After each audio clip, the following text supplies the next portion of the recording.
Jim's connection works with us a little bit better.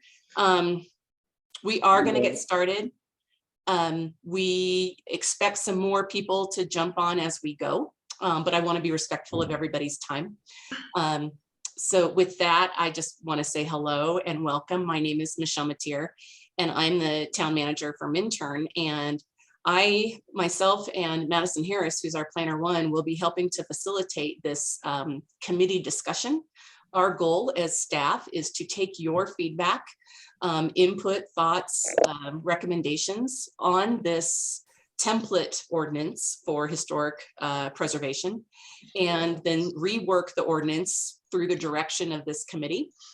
Depending on how far we get tonight, we'll either need to schedule another committee meeting or take our findings from this committee meeting to the Planning Commission for recommendations. I'll be surprised if we get through the whole thing tonight, but maybe we'll be an exceptionally fast group. With that, I also want to say a special thank you and introduction to Dr. Lindsay Flewelling, who is with us from the Certified Local Government Coordinator with the state of Colorado, and she is a preservation planner. So I'm incredibly thankful for her tonight because, full disclosure, I have very little to no historic background. So I'll be relying on Lindsay for a lot of the technical questions that we might have about this ordinance. But other than that, I would like that each of you, when you decide to speak up, please just introduce yourselves first. We will be having some open discussions tonight. We'll also have some polling questions for the group tonight, and we'll have some Q&A. This meeting is specifically for the committee, but we are recording it for the public, and the public's able to view it. If we get to the end and have time for public comment, the committee can choose to take public comment as well. So with that, I wanted to get started just by saying, you know, Minturn's been going through a lot of changes. We've had some buildings that we've lost recently that has really brought the value of Minturn heritage to the forefront. So with that, the council has put a moratorium on demolition so that we can really get feedback from the community on the values of Minturn heritage and how best to move forward. Dr. Flewelling provided several template ordinances to the town that are used throughout the state in different organizations and municipalities. And we decided to start off with this group with what's called the expanded version, and then let this group decide how best you'd all like to see that whittled down. So we started with the biggest kind of version of the ordinance to begin, and we figured you all will tell us what to leave, what to take, what to throw out. So with that, we're going to go down the ordinance literally section by section, if that's okay with everybody. With that, I'm going to jump right in. We are going to start in section 2. So unless anyone has any particular comments and feedback on section 1 pertaining to definitions, and I actually do have a definition that I'm going to ask just from a staff perspective that we potentially add, and I have that later on in the presentation. But with that, we're going to start with section 2, which is the Historic Preservation Commission. Michelle? Yes. Hi, sorry, Greg Sparhawk here. Hi, Greg Sparhawk. Hate to jump in before you get going. I did have a question about the definitions. Sure, go ahead.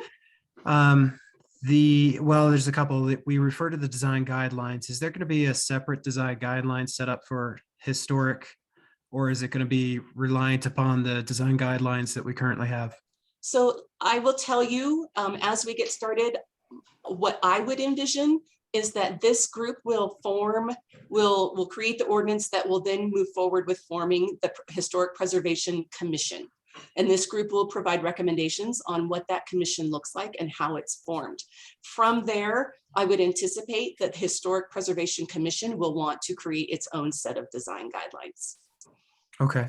If anyone disagrees or thinks otherwise, please feel free to step in. We're looking for feedback. I have a question. The building official, is that a new position, or is that are these responsibilities going to be added to?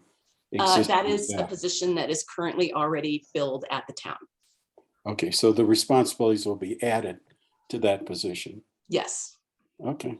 Yes, and then Dr. Flewelling, you had your hand raised. I was going to say that generally for new historic preservation commissions, they base their design decisions on the Secretary of Interior's standards, so that those can be used immediately, and then it will be helpful down the line if you want to develop your own design guidelines based on your local conditions. So there are guidelines that are generally used like across the country, and then you can use those with your planning documents as well and guidelines, and then form your own design guidelines later on. Thank you. I saw that is coming up later in the ordinance, so hopefully you can go into a little more detail on some of those. Great. And then Greg Sparhawk, did you have another question on definitions? Well, I guess part of just holistically about the process of this so that we're not just kind of going line by line and calling out, unless you'd prefer that, bringing things up. Is there, I guess I'm just wondering, is there a master document that we would all be able to comment on and kind of have dialogue back and forth and discussion that way? Or do you prefer to have that all done on the Zoom call with us having the dialogue? Did you get a copy of the master document that went out? Yeah, yes, but I'm not, I mean, the document that I'm looking at and editing isn't necessarily in a central spot where we're all able to kind of see each other's comments and input.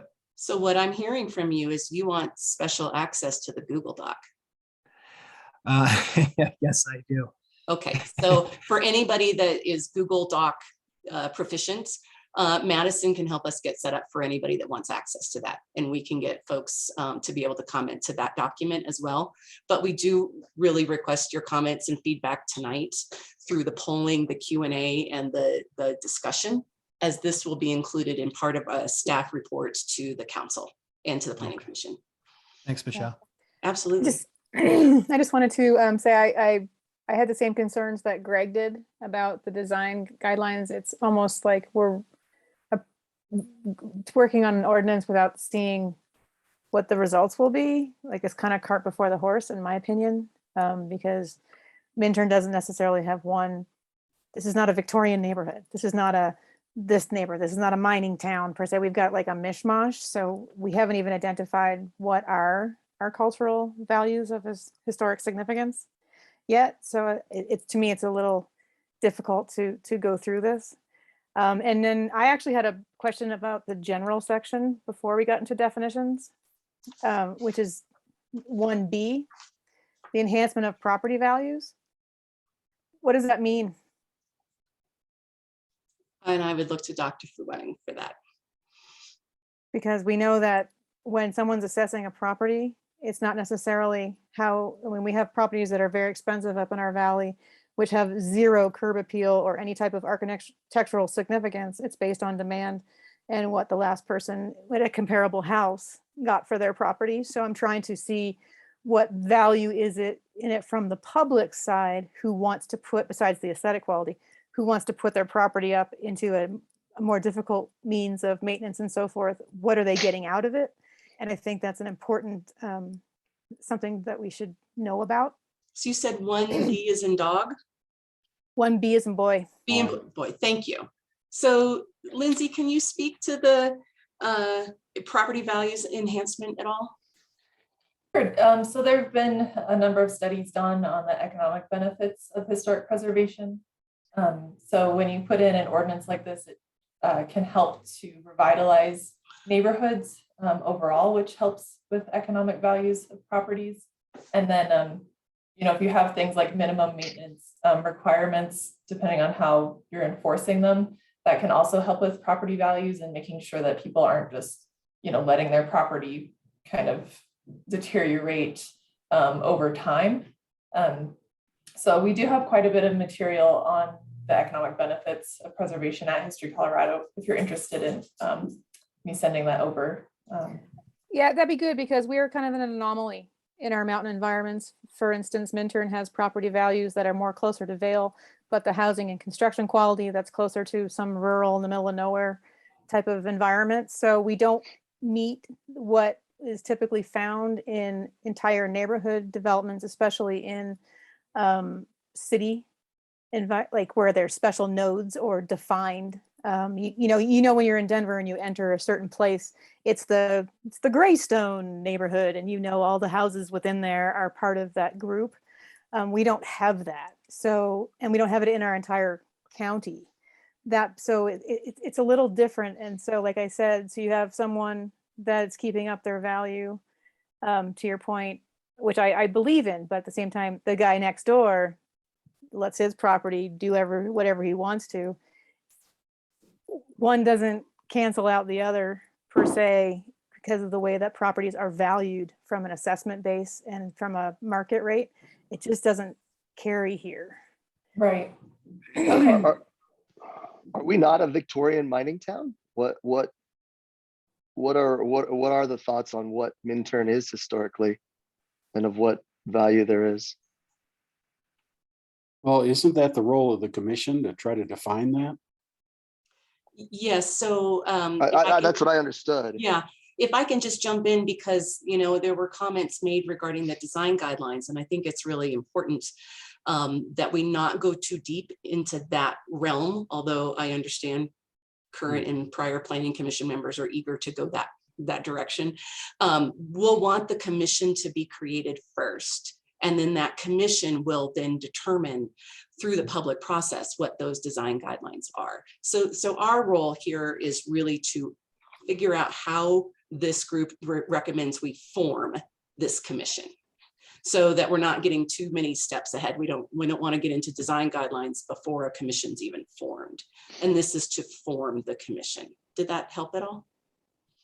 Okay. Greg Sparhawk, any other questions on definitions? No, nothing that needs to be addressed at this time. Thank you. Oh, absolutely. And then Jenna, any other comments in the general section? No, I'll be interested to see what Lindsay has on property values and how, if it's going to be applicable to what we have here. But I'll save my other comments to touch back, just because in reading the whole ordinance about what qualifies and appealing, it seems it's just so subjective at this point. Like it's really, and remedies and things like that. So I'll wait for that to get there. But I'm trying to think of it as a system and a comprehensive ordinance, not just intention based, and not really getting the results we want because it's not thought through to the degree that we need to in our unique town. We are that. We are. We're very unique. Okay, so with that, heading into section 2, Historic Preservation Commission. So the commission is, as is through the template, looking to be at least 60% of the members would be residents of the town. Also, at least 40% of the members shall be professionals or shall have extensive experience in a list of career types. I have 2 questions to that. One, Dr. Flewelling, are the 60% and the 40% mandatory requirements by the state that we keep those? And if not, we'll look to the committee to recommend some percentages for us. Yeah, so the 60% is totally up to you, how many people you want to be residents of the city. For example, in Central City, where I worked previously, there were no requirements. People just had to have some kind of tie to the local area. So people who worked in the city or had familial ties or something like that. So that's definitely flexible, especially if you're in a smaller community that might have a harder time getting local professionals or local people interested in historic preservation. For the 40%, that's a CLG requirement. So if you're interested in becoming a CLG, then that would be something you'd want to keep in. But there are more extensive fields that we look at, like real estate, construction trades, law, and some other fields that you could add in to be more inclusive of different professionals in your area. And we also allowed that requirement to be waived at the state level if it's not possible. So a lot of our smaller rural communities can't meet that 40% threshold. So, don't let that keep you from forming a commission. It's more important to have people who are just passionate about the local community. That's great. Thank you. So with that, then we did want to poll our panelists to see how you felt about the 60% member requirement being residents. So if you all see a question in front of you, hopefully this is our first time using polls. You can provide your feedback on what percentage you believe should be made up of Minturn residents. Well, are we going to discuss this or Yeah. just vote? Okay. Yeah. I have Jim, a did you fill comment. out the poll first? You can't fill out the poll. It's saying host and panelists cannot vote. What? Then how are people Oh, voting? no, we were so close to having everything figured out. It's not letting me vote. Okay, thanks, Shelley. You're So welcome. what we might do if that doesn't work is I will send out a survey to everybody separately with all of the questions that we would have asked tonight, because we definitely want to get, I can allow panelists to participate. Just attendees, please don't participate. just so y'all know, I'll still I'll send out a survey too, just to make sure we get everybody's feedback. Okay. Can you also clarify residency requirements? Well, I for would that actually question? look for this committee to better clarify what they would see as residency. So I would look for feedback from this committee to identify, does residency mean property owner? Does residency mean full-time resident of the town? Does it mean, what does that mean to this committee? I think if you're eligible to vote, you're a resident of the town. If you're not eligible to vote, you're not a resident of the town. I would agree with that. I would I'm with also- Shelley on that as well. Yeah, I also agree with that. And it looks like we can vote now, Madison. So well done. Awesome, great. And hey, wait, this is Amanda Muir, and I am unable to get into the Zoom actual meeting. So I'll just, Michelle, if you would still send me the questions, I'll answer. I will, via Amanda. email. Thank you so much. Yep, I'll get a survey well, Madison will help me put a survey together and I'll get that over. Thank you. As a matter of procedure, can we discuss this before we vote, or should we vote and then discuss it? I was looking for everyone to vote first to get your initial opinions and then to discuss. So it's not a Nothing is- binding vote. No, Not Okay, at all. I voted. Okay, I'm looking for 14 people to vote, or I guess 13 since Amanda Muir cannot vote. So I have that. I am ending the poll. Okay, and I will share results. Let's see if that works. Can y'all see the results? Yep. Awesome, yay. well, it's awfully spread out. Yes, it is. So if everybody wants to take just a couple minutes to discuss, that's what this is for, is to initiate conversation with the committee. Well, I would say to get professionals to serve on, I've served on a number of homeowners associations where we had experts and stuff like that, and we had to pay them because it's very difficult to get a busy professional to volunteer their time, unless we can find a resident who, is willing to do that. But also, the professionals that I'm on, the committees I've been on, do not have voting privileges. They're simply there to advise the committee on questions that come up, procedures, whatever. But I've never been on a HOA or an other housing committee. I'm a social scientist by trade, but anyway, where the professionals had the right to vote. And I'm just raising that as a question because it seems unusual to me. And then I think we also, if we're going to get good quality professional advice, we're going to need to put people on retainers or whatever to get the information. To first of all, get people to participate. Anyone's response to that? I think those are good points. Does the language need to be that specific? So what if it's a commission comprised of 5 voting members with at least 40% being residents and or 60%, or it's kind of a number of kind of a hybrid of that group. They can be both residents and professionals or something like that. So it's not so cut and dry. to his point. So for instance, if I'm both a resident and a planner, Greg is, an architect and a resident, we would fill like, right there, right away, or, 40% of the group that's voting. Does that Mhm. make sense? Does it have to be that specific is what I'm saying? I would look to Lindsay, but I don't think it does. And I might ask also for folks' feedback on the concept of having experts on the commission who are not in a voting position, looking for feedback on that as well. Well, I think if we're establishing a commission, it's this commission that's going to be making these decisions and these recommendations, so that everyone on here should be able to vote. I don't think it would be too difficult to find many of these professionals, as Jenna said, within our own town limits. I Right. mean, I'm a public administrator. I know the building code and the planning codes pretty inside and out for another municipality and the town of Minturns from formerly serving on council. So I think you're going to find what you're looking for within town, where we're not going to have to pay profession. I mean, if I want to be on this historic preservation commission, I shouldn't expect to get paid as a professional public administrator.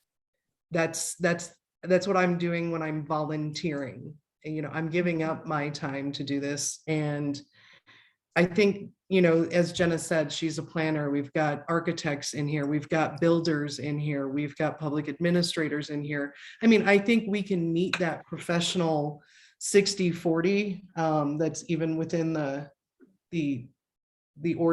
sample ordinances within our own town. A lot of people that live and work here are professionals, and we live here because we want to live here. We don't want to live in Vale. Like working there, don't want to live there.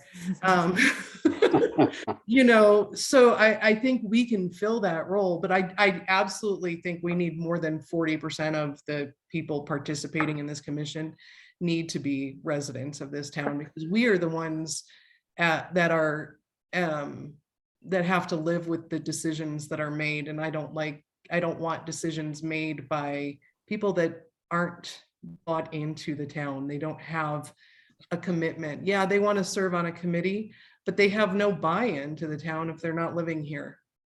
I would Hey, agree. Shelley, just to throw in a Sh- devil's advocate on that, what about second homeowners? They have buy-in, but they're not Not voters. they're not registered voters. And that's what we were talking about, is how do we define who a resident Yeah. is? A second homeowner may not be a registered voter, but they very well could be. This could be their second home, but this is where they choose to vote. So it really depends on what that homeowner wants to do.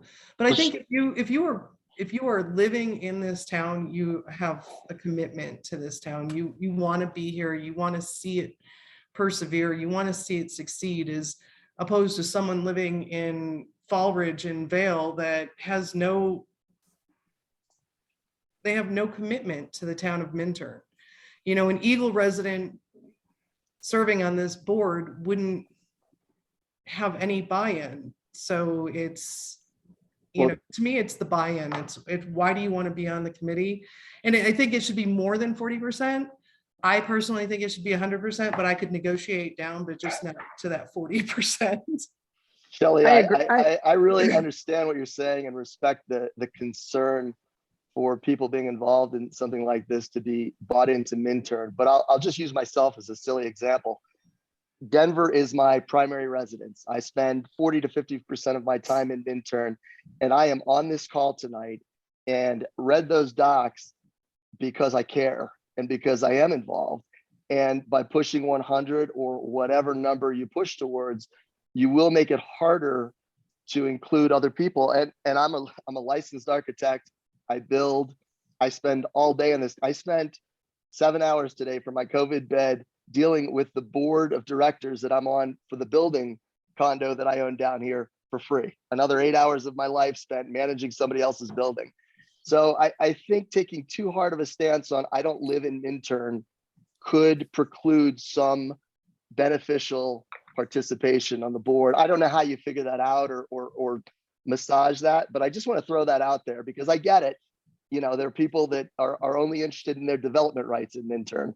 But there's some of us who really care about the face of Minturn and what it looks like going forward. And that's why we're here, even if I don't choose to vote in Minturn, because I happen to be registered down here and Right. I didn't flip it around. So. And I understand Wonder, that. is That's why I said I think it's okay to negotiate down from 100%, but I don't think, a permanent resident of the town of Eagle that doesn't even come to Minturn for any reason would be someone that should participate in this because they have no buy-in to the town. You personally have a buy-in to the town, and I can totally respect that. And that's why I'm willing to negotiate that number. I'm not dead set on it. It's my preference, but that's why we're all here. So Shelley, do you think it would be more appropriate to say like residents or like 60% residents, 40%? I mean, like, because I feel like second owners do have like a vested interest, and I don't know who is speaking, but like, I feel like we could put language in there that's residents or partial owner or like some sort of Amanda, I language absolutely. Yes, I think we can get there. I mean, there's the steadfast definition of a resident being a registered voter, because that doesn't have to be a property owner. It has to be just someone that claims or lives here, resides here, something. But there's definitely wiggle room in this where we create this definition, and I think we all need to be open to some of that wiggle room. Right. I I want to put. sorry. I would say I agree with Shelley and also with Brian, but I think it is important to make sure that everyone on this committee is in one way or another vested in the town of Minturn. There's plenty of second homeowners, especially in the last 5 years, that could have bought a house in Vale or could have bought a house in Beaver Creek and chose to live in this town for what we have to offer and what the town is. And I think that they could bring a lot to the table with their knowledge as well. And they may not vote here because they spend their summers somewhere else or their winters elsewhere, but they own a property, they rent for 6 months, whatever it may be. I think it's important to maybe, have an inclusion with anyone who's sort of vested in the town. But I agree with Shelley, we shouldn't be letting people vote that don't live here. They live in Eagle or they live in Vale and don't have any vested interest here. Yeah. So Liz, you've had your hand raised for a while. I want to make sure you get your comments in. Oh, thank you so much. Yep, I agree with Susan there. I also feel like throughout what I've been listening to, there's maybe some confusion on the 60 and the 40. So I just want to clarify, the poll we took was regarding residents, right? Not regarding the professionals. Correct. Right. Okay, I feel like there's a little confusion on that. I think 100% is maybe a little, I think 60% is a little low for residents and people invested in the town, however we define that. And I don't think we need to go to 100, but I think we need to at least be at 80 or 90. I think a lot of people agreed with that on that poll. So that's specifically about residents, not the 40% professional. Right. Thanks, Susan. And then Susan Mitchell. I'm curious if it says somewhere how many members are allowed. Is there a maximum amount of people allowed? Lindsay, I'd look to you to let us know if 5's a requirement or if we can adjust as the committee recommends. 5 is the minimum for a CLG that you can have. Okay, so Susan, sounds like 5's just the minimum. Okay, so there's no maximum. It sounds like there's no maximum. However, over a certain number, you lose productivity. Okay, thank you. Yeah, and then Jim, your hand is raised. Yes, I was questioning that the number also. I think 5 is too small because there's going to be a lot of work for this committee to do. And, committees I've been on are about 8 members. And that seems to me to be the ideal number to divide up the tasks that need to be done and also to get the work done once the applications are submitted and grants are awarded and things like that. So I think 5 is too small and I would recommend 8. I'd love folks, Jen, I know you got your hand raised too, but I'd love folks' feedback on recommended numbers of commission seats. Yep, I think it should be an odd number. not an even number to break a stalemate. It's Yeah, always I- kind of rule of I agree thumb. with that. Yeah. concur as well. I think 7 would be a good number. My Right. part of what I think we need to get through though is the extent of this commission. And one of the big draws for having this was to protect the downtown and to protect the character of the downtown.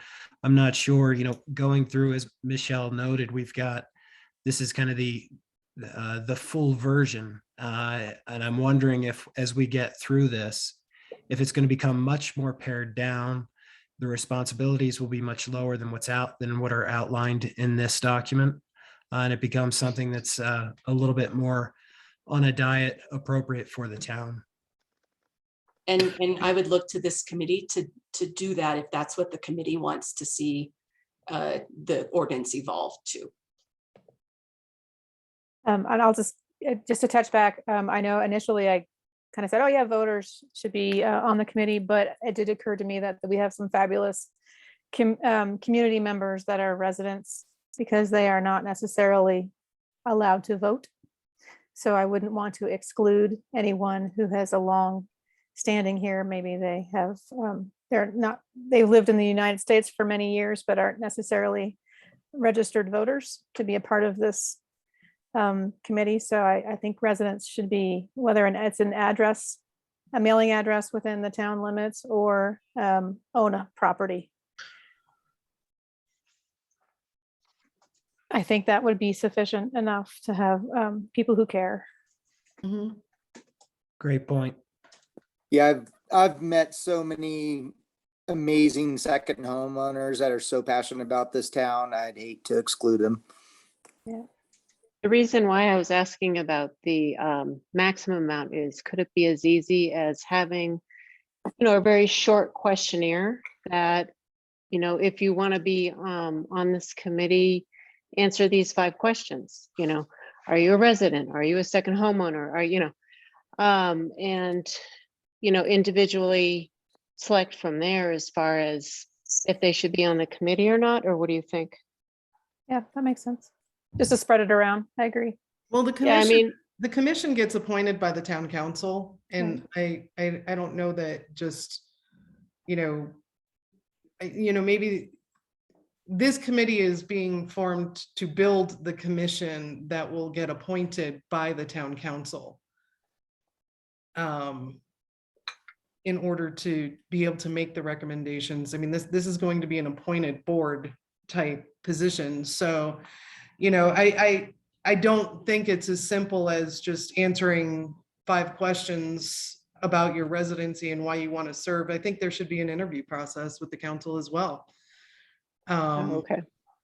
I totally agree. I think it should narrow down with a survey to who the top candidates are, and then there should be at least a question and answer with the council. I mean, if they're committed to doing it, we need to see that they can be talking, that they are committed and for the right reasons. So similar to the planning commission appointment system. Yes. But Which is what Shelley described, and Okay. everybody fills out a basic either a letter of interest or you could call it a survey if you'd like, and then those all go in the packet, and then the council does public interviews so that everybody can, see their commitment and interest. What I heard from this group is there was an interest in a 7-member commission. Would everybody relatively agree with that, what I heard? Or if you don't, let me know and we can change that. Yeah, I mean, that sounds good. Okay, and so far, we're not committing to an actual percentage of Minturn resident requirement percentage. So I don't feel like we've gotten a clear answer from this committee on if it should be 80% residents fill the board. So we're going to come back to that. We're not going to get it all done tonight. We don't have to. But I just want to let you all know I will be confirming all of this with you before anything moves to the next step. Jim, your hand is raised. Yeah, there were just 2 other thoughts I had about membership. I think that you should be allowed or have a budget to hire experts. For example, we may need a conservationist because we've got a lot of animals running around town, and how to preserve the wildlife. I think another, that's just an example, but we may need some expertise that we don't have on the commission and have to, purchase that service. The other is, do we have access to a lawyer or legal advisor? I'm pleased to say Lindsay is a lawyer. Oh, okay, great. I'm not a lawyer. No, it does just make you a lawyer for tonight. I'm kidding. So we can have access. All right. I'm sorry, Lindsay. I don't know why I thought that. But we can have access to a lawyer as needed if that becomes required. And certainly lawyers are present during council meetings. Mhm. Okay. Liz, your hand has been raised a while. Thanks, Madison. Just one more comment. I think I read further down in this document that you sent out, business owners being qualified as well. So I just want to make a note that maybe we want to save some percentage. They can be very vested in the town as well. Just to name another subset of people that should be allowed to apply and fit into percentage of that committee. An excellent point, because if they own a business here, most likely they're in the downtown core. Most likely they'll be highly affected by this ordinance. So they should be able to have that voice shared. I also think there should be even if we said the commission can be composed of 7 voting members comprised of residents of the town with at least 40% or something being of us, that might be a way to make it a little easier to mix and match what's going on. Just get rid of the number for residents. No, I think we need to keep the number of residents. Like I think it's important that those that are, and to me, I mean, a business owner, you absolutely could roll into that, and that would become part of our definition, but those would be the minimum requirements people would need to meet in order to serve on this board, to make sure that, you just don't have people who aren't vested applying for this. No, I understand, but if we agreed that it should be if you have a mailing address within the town or you own a property, that kind of limits, it doesn't necessarily, and then you're a resident, that kind of fixes what I agree with. I 100% agree with what you're saying. But there might be a way to get around differently. Yeah, just the qualifications just could be a little bit, a little bit less specific than voting. So Yeah, for the exactly. purposes of the robust conversation is exactly what we need, and thank you, everybody. We will follow up with more conversation on this question. So if everyone can think about it between now and the next meeting, we'll follow up on this to see if we can get to a relative number that folks feel good about. In the meantime, we're going to move on to 2C, which is the 40%. And specifically, staff was looking to get feedback on what Dr. Flewelling indicated about potentially allowing some of those other professions to be considered as experts on the commission. So this is a pretty specific and pretty small list right here. Are there other professions that this committee would want to allow be considered on the board as an expert? I think this is actually a pretty broad. I mean, someone that has a history, architecture, landscape, architectural history, planning, geography. I mean, building trades. You're getting, I mean, right there, you've hit at least 4 people that I can see on the screen. Oh, I'm sorry. I missed building trades, which I thought was a big piece for Minturn. Yeah, building trades, real estate, or law are already listed in there. Thank so I you. think you are hitting that, like I said, I can see at least 4 people on this screen that meet at least one of those trades. Yep. Yeah. And I don't know what everyone does, but I can see by the faces that I do know on the screen, I can see at least 4 people. So we're exceeding that 40% right there. So I was secretly hoping some form of building trades would get included. So that's great. Jim, you got your hand Yeah. raised? Yeah, I would recommend an environmentalist, because that's what this area is all about, is the environment. You know, the scenery, the clean water, the clean air, the, you know, it just, that's what, you know, we just had the Gilman mine cleaned up, and now it's, I guess that's going to be developed at some point. So I think, you know, to protect the environment, I think that should be included as a possibility. This is just for architectural, this is for structural buildings, though, not necessarily, I don't see the connection necessarily this way. The planning commission acts Well, in that function. Well, if you're going to build a building in an area where there's a stream running through the foundation, I mean, there should be some environmental impact on that building.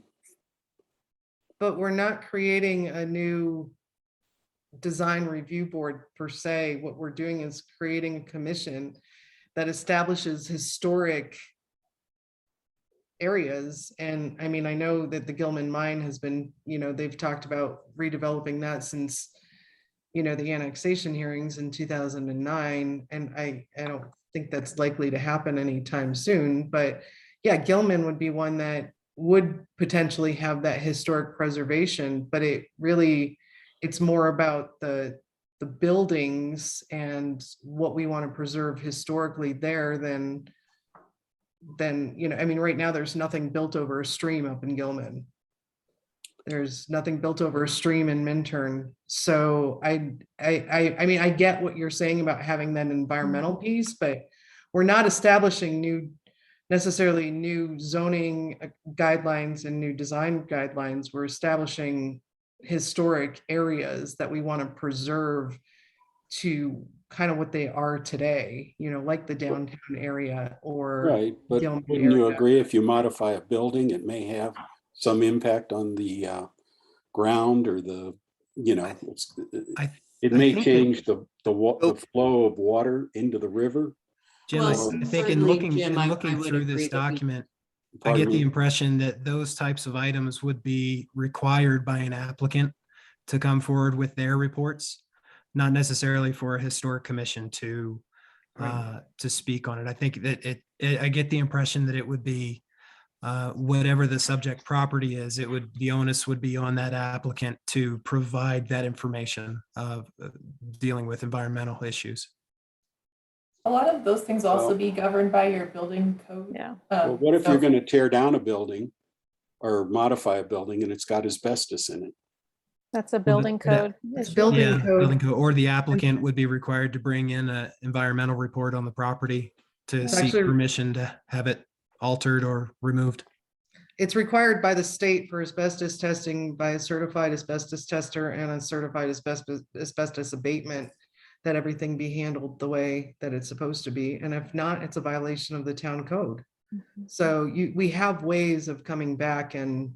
Okay, so that's Yeah. already covered then, you're saying? Mhm. Like with floodplain regulations and things like that, all which are very. Thanks, everybody. From what I'm hearing, everyone on the committee is good with the current list as it's described in the template ordinance. Plus the building that you added. It was already in there. I think it was already in there. I had just missed it. I don't know why I had missed it. It's in the CLG handbook, but I don't think it's Is on it the model possible to ordinance. get a link to the Google Doc? Oh, it's not Oh in my my word. PDF. And you know, says- it's in the CG, it's in the handbook, like she said. It is one that's listed in that. Okay. Yeah. So, handbook. I think So- for all of us that are wanting to make sure that our trades people are included, Mhm. we'll make note to just get that included in the template ordinance. Yep. And then Madison, please share the Google Doc with Greg Sparhawk. Okay. Can you share it with me as well? No, not you. Okay, don't then. Thank you. Yes, you. Love you too, yes. Michelle. absolutely. And will Okay. you add Amanda to that list too? Thanks. Yes, and anyone that would like to be on the Google Doc, just either shoot us a text or an email and we'll get everybody invited. And I'm so sorry. Please excuse my sarcasm. It's just with certain people.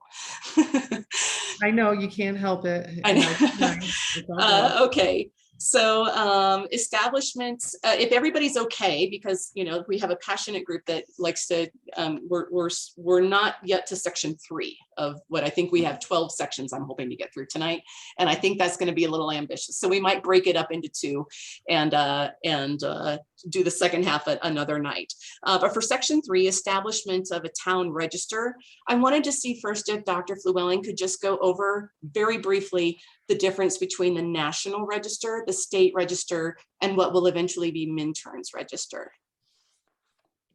Well, the National and State Register recognize properties of, they can be of local importance, but also national and state. Okay. But those registers don't offer any kind of actual protections over changes to the properties. That all comes in at the local level. So a property could be listed on the National Register one day and then demolished the next day, and the federal government really has no say in that other than they just take it off the National Register. Wow. So all the protection comes in at the local level and with the properties that are on your local register. And in general, if you do have National or State Register properties in your jurisdiction, we advise that you sort of readopt those as local landmarks so that there's a public process within the town. Because the National Register and the State Register aren't supposed to have any extra regulations tied to them. If you are going to put extra regulations onto them, it should be a public process through the town to become a local landmark. So really having your local register, it's it can just be an honorary status, but it could also be the way that you have any kind of regulation over historic properties in your town. Is anybody aware of any national or state registered items, properties in Minturn? I'm not. I was going to ask the exact same question. I don't think we're going to fall into that purview. I think it's going to be very locally defined, historic, whatever our values are. Okay, here we go.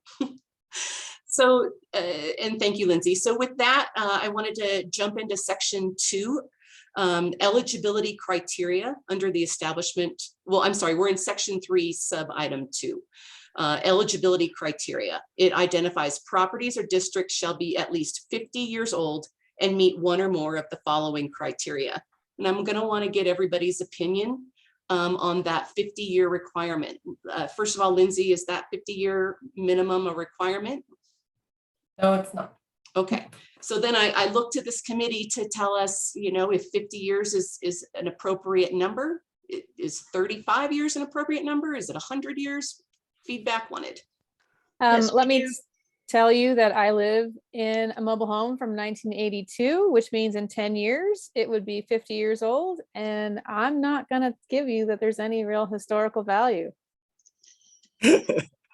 I don't think, I mean, I get where you're going, but we have a lot of older buildings here that don't necessarily lend themselves too much on the value side. I personally would like to see it something a little bit, I'd go 60. So here, question on that, is it that we're not looking to establish that every property in town over 50 years old becomes, obtains this historic designation. No. What we're looking for, to me, what I thought I was looking for was depending on the area. So let's just pick on the 100 block because that's where we seem to have a lot of passion for preserving. I would say that maybe one building in the 100 block is less than 50 years old, and that would be Hawkeye's house.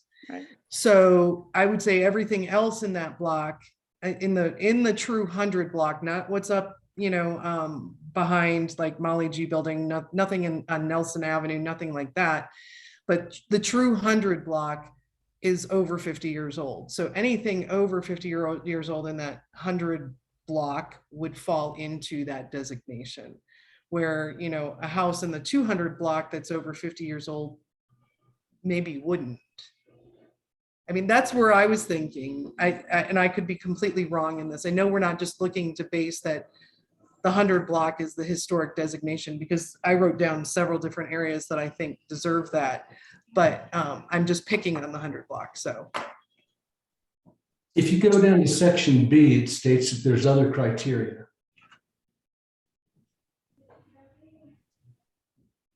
Yeah, so I live in the historic neighborhood of the Potter Highlands in Denver, and the way I understand those yearly designations to work, it's just a flag.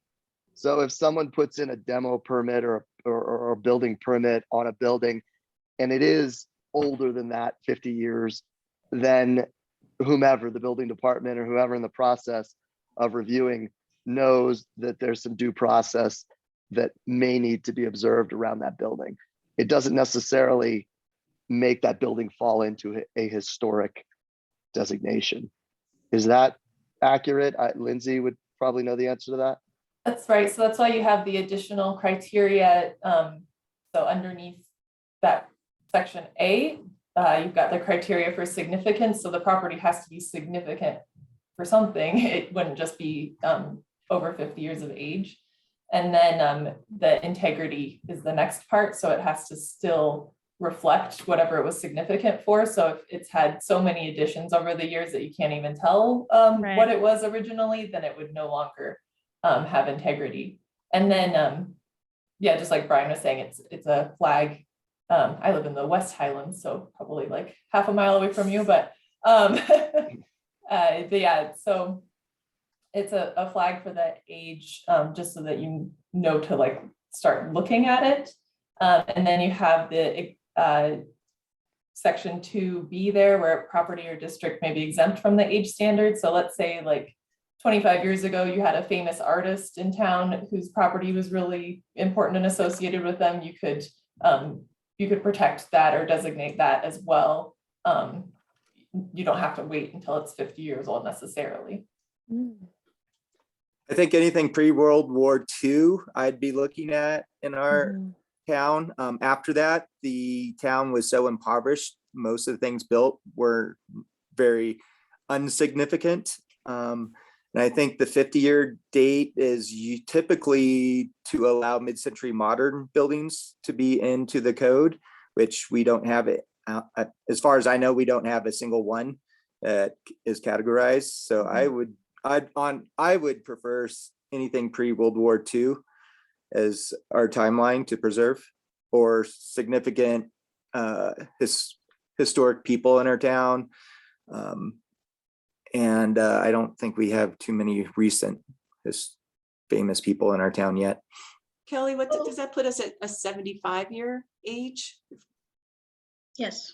I mean, typically, like my neighborhood was built from the 30s to the 40s. And there's still some cute houses, you know, and this neighborhood and to the 1000 block that were from that era. And after that, you know, and a lot of buildings used to be cute, and they got all their ornamentation ripped off of them when your siding came through town in the 50s.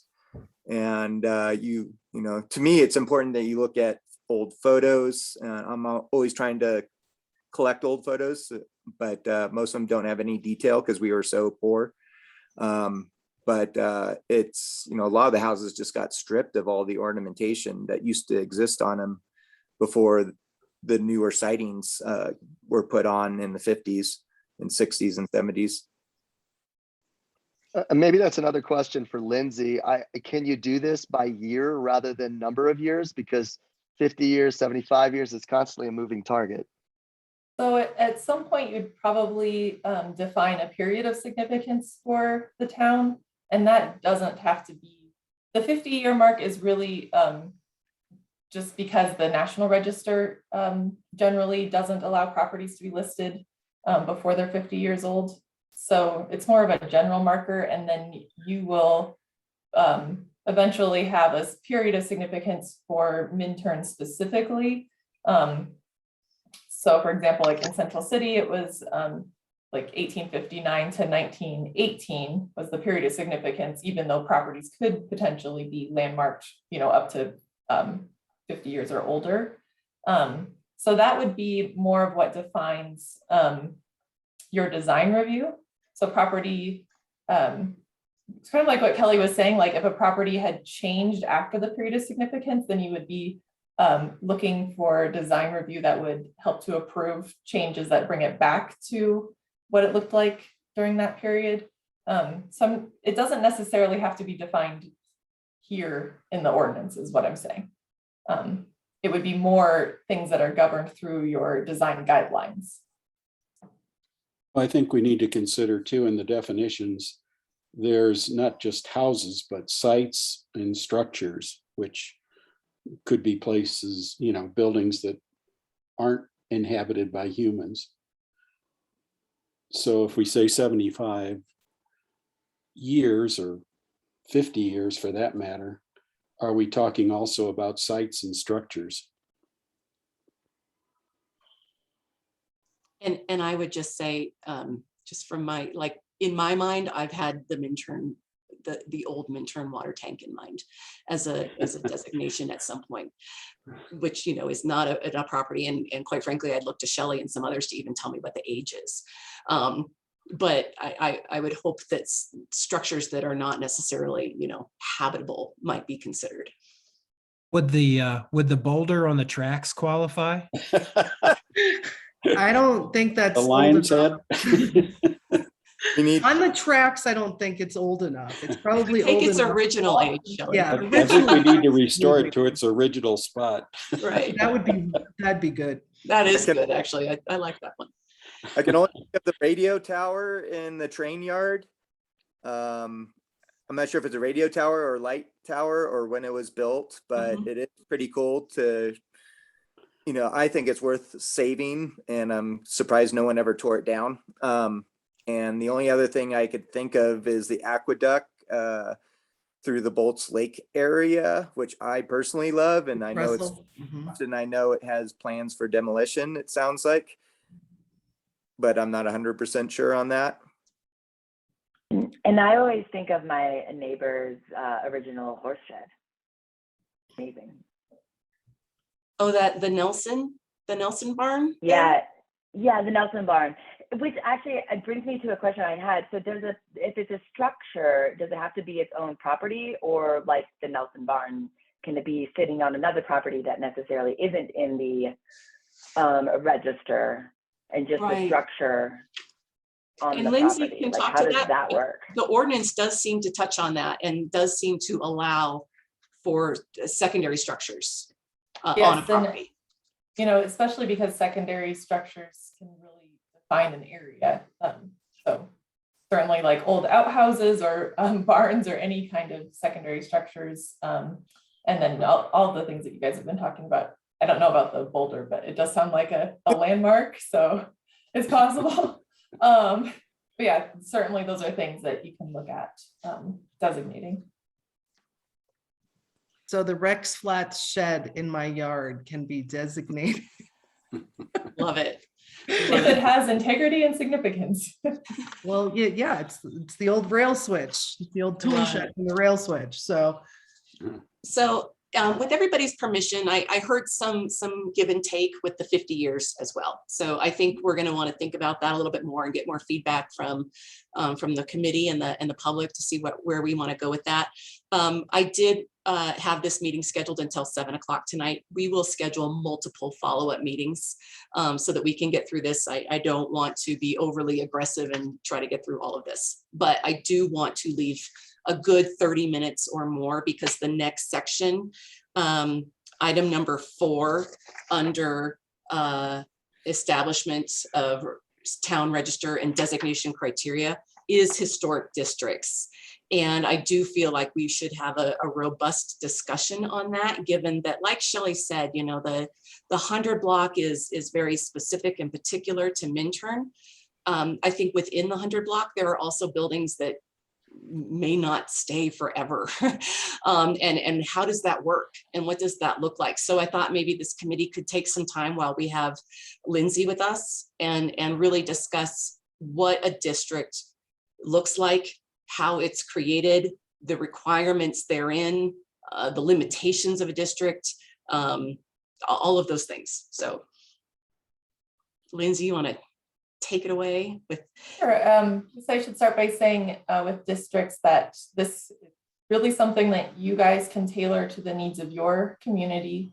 So you'll have a percentage of owner consent, depending on what you think is feasible. I mean, obviously you don't want every property owner to be upset that they're suddenly in a historic district, but it's usually unlikely that you get 100% agreement to join a district. And then sometimes it's better to have your percentages kind of reversed where in your ordinance you put that like 30% have to disagree with the district in order for it to not be formed, rather than 70% agree, just because it's less likely that people will actively write in sometimes to be able to form a district. And then it's really up to you on who can do the nominations. Do you want that to come from the property owners? Do you want it to come from council or HPC members? And then I guess the main thing with district regulations to keep in mind is that there shouldn't be an opt-out option once the district is actually formed. So once you agree to form the district, you can't have like one building here or there just say that they refuse to be in the district. Like, it has to be a whole grouping, geographic grouping, and then you can't have a donut district. So you can have contributing and non-contributing properties, but you can't have like a bit in the middle that's just not part of the district.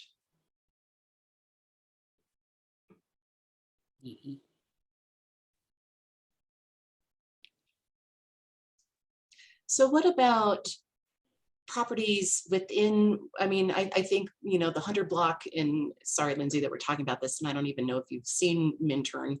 Yeah, I've been there, so. Okay. So I'll also use the 100 block as an example. We have buildings in the 100 block that are near and dear to people's hearts. We have other buildings in the 100 block that I think may have more value in a rebuild situation, trying to be tactful. How does that work? Because I think the councils that I've worked for Minturn in the past and present are very conscious of property owners' rights. They value property owners' rights within the town, but they also value the historic heritage. And where is that balance?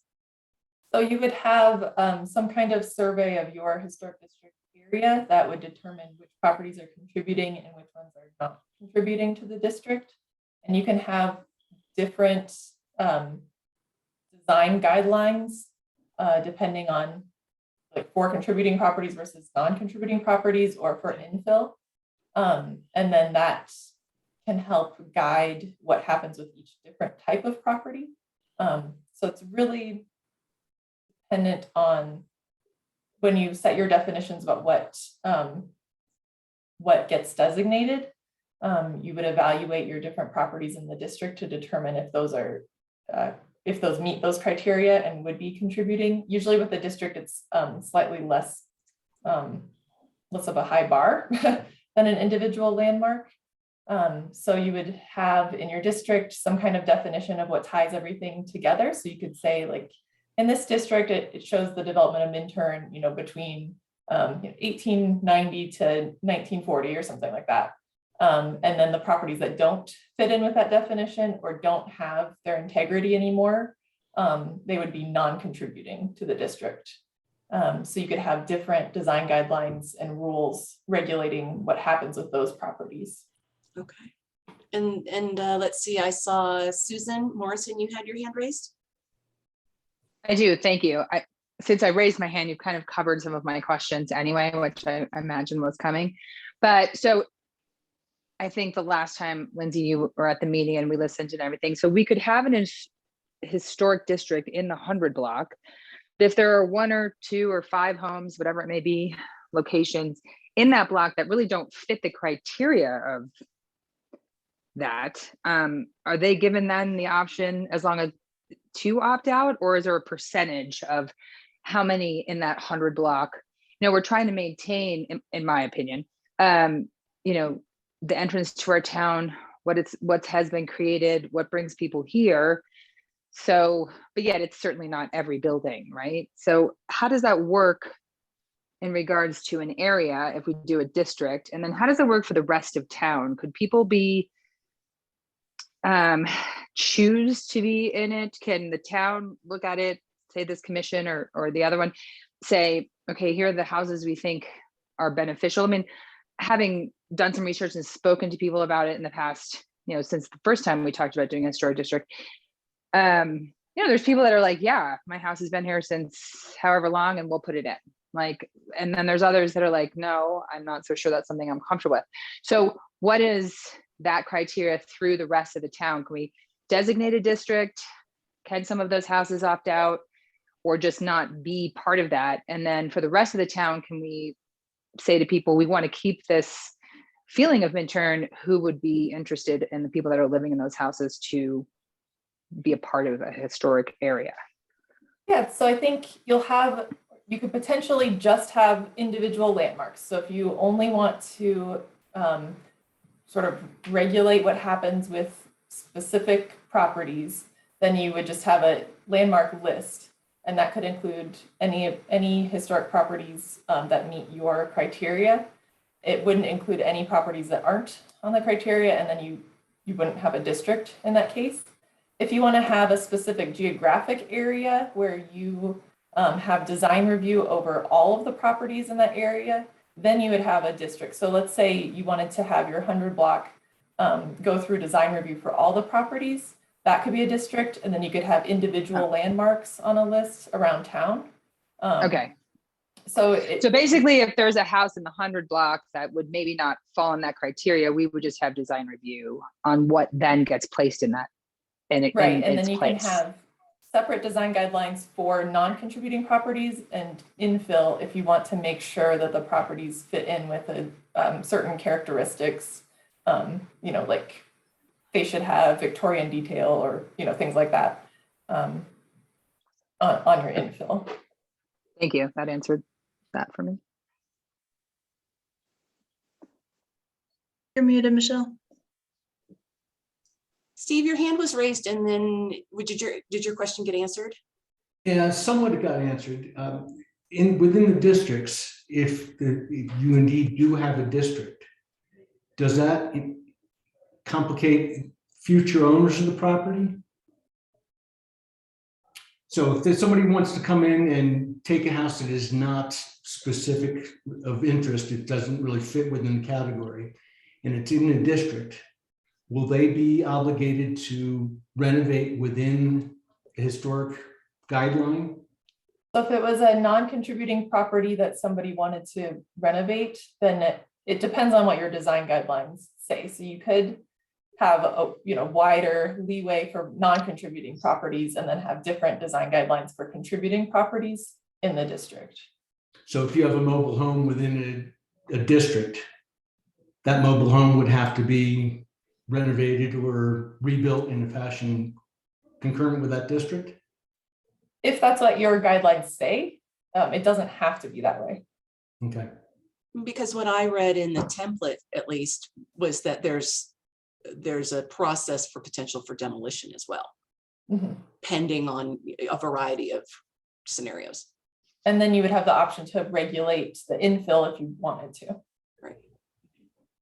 Thank you. Any other questions from the committee? We do have a great group of attendees that have been watching tonight, and some good comments in the Q&A as well. And I'd love to provide them a chance to ask Lindsay any questions they might have, but I want to get through the committee first. So anyone that's an attendee, if you'd like to raise your hand, if you have any questions for Lindsay, at least on the first 3 sections that we've gotten through so far tonight, please feel free to do so.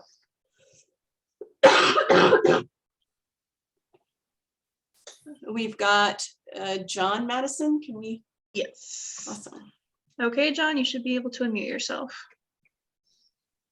Okay. No real questions. This is fascinating. I'm just thrilled with all this conversation you're doing. And, you know, the whole idea of a district, I think the one thing that just was coming up is for a historic district. When I read your zoning codes, I was looking at the property down across the bridge, that restaurant that got sold recently, and wondering what would be the criteria for developing such a property within the zoning guidelines you already have in existence. And there's a real trail in your current zoning code that talks about the character of the community. And those are really what you have now for your historic preservation of the character of the community. They're pretty tight guidelines. They don't talk so much about the kind of trim and gingerbread you have on the house, but they do about size and shape and relationships and things. And so that interface is sitting there waiting to be integrated into all this. So you know, this is just fascinating. I'm just pleased to be a part in listening. And I did submit a bunch of questions, or comments as you were talking. I don't know whether everybody saw those, or Michelle, you just have them on your own computer? I've got them in the Q&A, and I can send them out to the committee as part of the follow-up from this meeting. Yeah, they were just parenthetical comments as you went through. I served on a commission in Anchorage, Alaska for about 7 years, and we were establishing a new historic preservation plan for Anchorage because some of the other communities did, and it really was complicated and fun, but, and then we did establish some criteria, but our commission operated without a historic preservation plan for a long time. And we just, you know, it was our effort to put one into effect so that we had some guidelines for what we were talking about. So it's a pretty interesting to have the way processes work. And just so you know, I'm an architect as well and retired, living 7 months of the year here, and I'd certainly be interested in, you know, just kind of following closely here. So that's it. Great, John. We've got your email now, so we'll be sure to make sure that you get on the notifications when the next meetings occur. Yeah. All right. All the best. And on that, Greg Sparhawk, can I confirm you've gotten into the Google Doc, and I'm sure you're madly adding comments as we speak? I did. I have not connected to it yet. I'm trying to figure out. I think I know John, and I think I might know him from Alaska, but I'm trying to figure out the history. I'll connect with him though. Sorry. I'm not surprised. So I will work with Madison to summarize this meeting and kind of what we've gotten out of it so far.